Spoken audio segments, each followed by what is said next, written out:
কিছুদিন আগে আমি আপনাদের সাথে চাল কুমড়োর একটি রেসিপি শেয়ার করেছিলাম। আজ আমি বানাচ্ছি কাতলা মাছের মাথা দিয়ে লাউ ঘন্ট। তো হ্যালো এভরিওয়ান, কেমন আছেন আপনারা সবাই? আশা করছি আপনারা খুব ভালো আছেন, সুস্থ আছেন। আমার চ্যানেলে আপনাদের সবাইকে ওয়েলকাম জানিয়ে শুরু করছি আজকের ভিডিওটি। তো আজকের রেসিপি যদি ভালো লেগে থাকে তাহলে অবশ্যই লাইক ও শেয়ার করে দেবেন, আর আমার চ্যানেলে নতুন থাকলে চ্যানেলটি সাবস্ক্রাইব করে দেবেন। শুরু থেকে শেষ পর্যন্ত ভিডিওটি দেখার অনুরোধ রইল। লাউয়ে জলের পরিমাণটা বেশি থাকার জন্য এই গরমে এই সবজিটা খাওয়া কিন্তু আমাদের শরীরের জন্য খুবই উপকারী। খুবই সামান্য কিছু উপকরণ দিয়ে এই রেসিপিটা তৈরি হয়ে যায়। তাহলে চলুন আর দেরি না করে রেসিপিটাতে চলে যাওয়া যাক। দেখুন, আমি এখানে লাউ কুচিয়ে নিয়েছি ঝিরি আকারে, আর কাতল মাছের মাথা নিয়ে নিয়েছি। এটাকে এখন আমি নুন হলুদ মাখিয়ে রেখে দেব কিছুক্ষণের জন্য। আর এই যে দেখুন, ফোড়নের জন্য আমি নিয়েছি 1 চামচ মতো আদা, 1 চামচ মতন গোটা জিরে, কাঁচা লঙ্কা 4টি, আর নিয়েছি তেজপাতা। আপনারা আপনাদের স্বাদ অনুসারে লঙ্কা দিয়ে দিতে পারেন, ঝাল যে যেমন খান। আর এখানে নিয়েছি কুচনো পেঁয়াজ, এটাও আমি ফোড়নে দিয়ে দেব। আর এই যে দেখুন, এখন আমি মাছের মাথা দুটোকে নুন আর হলুদ মিশিয়ে রেখে দেব প্রায় 10 মিনিট মতো। তারপর এটাকে ভেজে নেব কড়াইতে।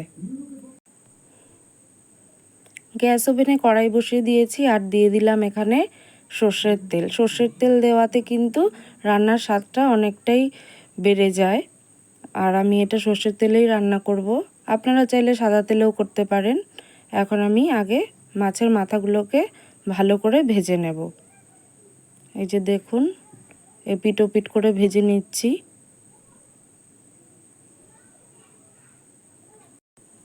মাছ ভাজা হয়ে গেলে আমি সেই তেলেই এই পদটাকে রান্না করব, তাই জন্য আমি এখানে সেই তেলের মধ্যেই ফোড়নে দিয়ে দিলাম তেজপাতা আর দিয়ে দিলাম গোটা জিরে। এটাকে প্রায় 10 সেকেন্ড মতো একটু ভেজে নিতে হবে। 10 সেকেন্ড মতো ভেজে নিয়ে তারপর আমি এখানে দিয়ে দিব গ্রেট করে রাখা আদা, আর এখন দিয়ে দিলাম কুচনো পেঁয়াজ। আপনারা চাইলে পেঁয়াজ নাও ব্যবহার করতে পারেন, তবে আমিষ রান্নাতে একটু পেঁয়াজ দিলে তার স্বাদটা একটু দ্বিগুণ হয়। যেহেতু আমি মাছের মাথা দিয়ে করছি, তাই জন্য এখানে পেঁয়াজ দিলাম। আর দিয়ে দিলাম চেরা কাঁচা লঙ্কা 4টি, আর পরিমাণ মতন লবণ দিয়ে দিলাম। আপনারা আপনাদের ঝাল যে যেমন পছন্দ করেন সেই হিসাবে লঙ্কার পরিমাণটা ব্যবহার করবেন। তবে আমি 4টা কাঁচা লঙ্কা দিয়ে দিয়েছি এখানে। এখন লবণটা দেওয়াতে জিনিসটা একটু সফট হয়ে যাবে তাড়াতাড়ি। কিছুক্ষণ ভেজে নেওয়ার পর এখন আমি কেটে রাখা লাউগুলোকে দিয়ে দেব এখানে। পুরোটা আমি এখানে ঢেলে দিলাম। এখন আমি ভালো মতন এটাকে মিশিয়ে নেব ফোড়নের সাথে। যেহেতু আমি এখানে আগে থেকে লবণ দিয়ে রেখেছি, আমি এখন আর লবণ ইউজ করব না। আমি রান্নার শেষে পরিমাণ অনুসারে আর একটু প্রয়োজন হলে দিয়ে দেব। এখন ঢেকে রাখবো কিছুক্ষণ। এই দেখুন, ঢাকনা খুলে দেখলাম যে অনেকটাই জল বেরিয়ে গেছে, আর আমি আগেই মাছের মাথাগুলো দিয়ে দিয়েছিলাম।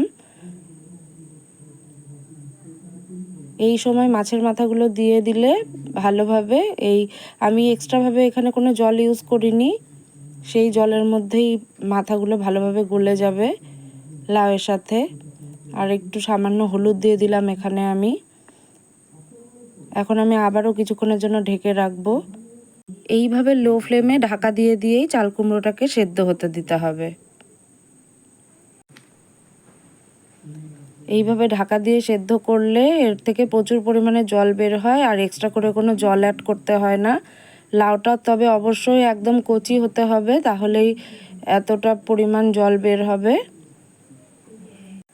এইভাবে ঢাকা দিয়ে দিয়ে এটাকে রান্না করতে হবে। কিছুক্ষণ ঢাকা দেওয়ার পর ঢাকনা খুলে আবার এটাকে ভালো করে মিশিয়ে নিতে হবে। আমি এখানে দিয়ে দিলাম সামান্য একটুখানি চিনি। আপনারা যদি পছন্দ করেন আপনারা একটু চিনি দিয়ে দিতে পারেন। এখন আমি আবার ঢেকে দেব। এটা ঢেকে আরও 10 মিনিট মতন রান্না করে নেব। এই যে দেখুন লাউটা কিন্তু একদম সেদ্ধ হয়ে গলে গেছে। মাঝে মধ্যে ঢাকা খুলে একটু নেড়ে চেড়ে আবারও ঢাকা দিয়ে লো ফ্লেমে সেদ্ধ হতে দিতে হবে। এই জলটাকে আমি এখন শুকিয়ে নেব। এই দেখুন জলটা অনেকটাই টেনে নিয়েছে। এখন আমি ভালোভাবে নাড়তে থাকবো, না হলে নিচে লেগে যেতে পারে। তাই জন্য আমি অনবরত নেড়ে চেড়ে এটাকে রান্না করব। এই যে দেখুন জল প্রায় শুকিয়ে এসেছে, আর কিছুক্ষণ রান্না করলে এটা রেডি হয়ে যাবে। এটা প্রায় তৈরি হয়ে গেছে, আর কিছুক্ষণের জন্য আমি একটু ঢেকে রাখলাম। এর মধ্যে কোনো রকম গুঁড়ো মশলা আমি ইউজ করব না, যেমন ধরুন লঙ্কা গুঁড়ো, ধনে গুঁড়ো বা জিরে গুঁড়ো কিছুই আমি ব্যবহার করব না, শুধুমাত্র হলুদই ব্যবহার করেছি। তবে আপনারা যদি চান ব্যবহার করতে পারেন। তবে আমার মনে হয় এই পদ্ধতিতে আপনারা একবার রান্না করে দেখবেন, আশা করছি খুবই ভালো লাগবে। এই দেখুন একদম রেডি হয়ে গেছে। এখন আমি একটি বোলে সার্ভ করে দেখাচ্ছি আপনাদের। আমি এখন একটি বাটি নিয়ে নিয়েছি, এখানে আমি আপনাদের দেখাচ্ছি সার্ভ করে কাতল মাছের মাথা দিয়ে লাউ ঘন্ট। আপনারা বাড়িতে অবশ্যই একবার বানিয়ে দেখবেন, খুবই ভালো লাগবে আশা করছি। আর লাউয়ের এই রেসিপিটি বানানো যতটা সহজ, খেতেও কিন্তু হয় দুর্দান্ত। আশা করছি সবাই এটি খেতে ভীষণই পছন্দ করবে। আমার এই রেসিপিটা যদি আপনাদের ভালো লেগে থাকে তাহলে অবশ্যই একটি লাইক করবেন, আর প্রচুর প্রচুর শেয়ার করবেন।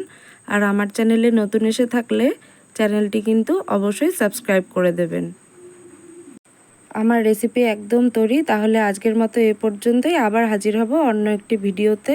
ধন্যবাদ।